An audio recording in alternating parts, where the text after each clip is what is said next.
The Center of Excellence. It's the Pentagon's latest attempt at making Americans feel just a little bit better about the U.S. military's killing of civilians around the world.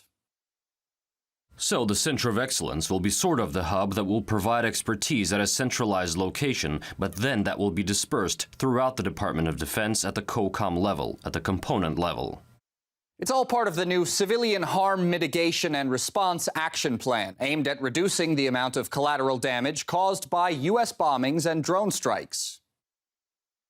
The Civilian Harm Mitigation and Response Action Plan announced Thursday will build a framework that will put people who are trained and have an understanding of civilian harm issues throughout the military, both in combatant commands and at more senior levels of the Defense Department.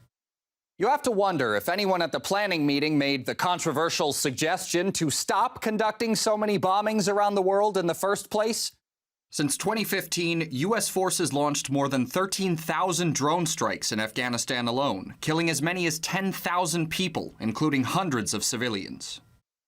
And according to declassified Pentagon documents obtained by the New York Times in 2021, a lot of that has to do with flawed intelligence and trigger-happy drone operators. The trove of documents, the military's own confidential assessments of more than 1,300 reports of civilian casualties, lays bare how the air war has been marked by deeply flawed intelligence, rushed and often imprecise targeting, and the deaths of thousands of civilians, many of them children. A sharp contrast to the American government's image of war waged by all-seeing drones and precision bombs.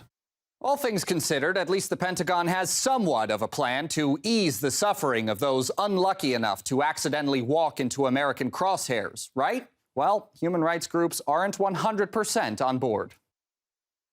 For the past 20 years, we have been saying the exact same thing. It has never happened. Then, all of a sudden, Secretary Austin says, okay, we're going to do this. And all of those things, most of those things that we wanted and have been saying for 20 years are in this plan. We have been hoping that the Pentagon will look backwards at the past 20 years and say, what went wrong? Let's look into some cases. There are countless victims who were hoping for that. This plan doesn't have that. So let the bombs continue to rain down. Let the drones continue to strike. But don't worry, this time Washington promises not as many people will die.